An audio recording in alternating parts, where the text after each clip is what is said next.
దయచేసి మీరందరూ సహాయం చేయండి. దయచేసి మీరందరూ కూడా అట్లీస్ట్ ఏదో ఒక చిన్న సహాయం చేసి బ్రదర్ గారికి మీరు తోడుగా నడిపించాలని ప్రార్థిస్తాను. దేవుడి 2,40,000 అక్షరాల 2,40,000 అవుతుందని కూడా అక్కడ అక్టోబర్ 1వ తారీఖున మా ఆయన గారికి రాత్రి 9 గంటలకు సీరియస్ అయిపోయింది.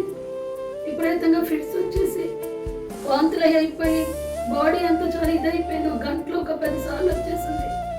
దగ్గరలో ఉన్న హాస్పిటల్కి తీసుకెళ్ళాము. 30,000 రూపాయలు టెస్ట్లన్నీ లేదు. పెద్దోళ్ళ వరకు వీడియో తీసుకెళ్ళి సపోర్ట్ చేస్తారంటే సపోర్ట్ చేయండి. నాకంటూ ఎవరు లేరు, ఉండేదల్లా యేసయ్య. నా ఆత్మీయులైన మీ అందరికీ చెప్పుకోండి, సహాయాన్ని కోరుకుంటున్నారు. ప్రియ దైవజనమా, విన్నారు కదా, చూసారు కదా. ఒక మనకి తెలిసిన సహోదరులు మనం అక్కడికి పంపిస్తే ఇక్కడికి పంపించినా కూడా ఒకే పరిస్థితి. ఏంటి అంటే మీరు రికమెండేషన్ తీసుకొచ్చినా మేము ఇక్కడ అడ్మిట్ చేసుకొని మేము చూడగలం తప్ప ఆ టాబ్లెట్స్ ఇక్కడ కూడా ఈ మందులు మీరు బయట నుంచి తెచ్చుకోలేదు అని చెప్పి తెలియపరుచున్నారు. ఈ సహోదరుల ద్వారా ఈ ప్రాంతంలో గొప్ప అద్భుతమైన సేవ చేయడానికి మీరు చేయబోయే ప్రార్థన ఎంతో విలువైనది, అమూల్యమైనది.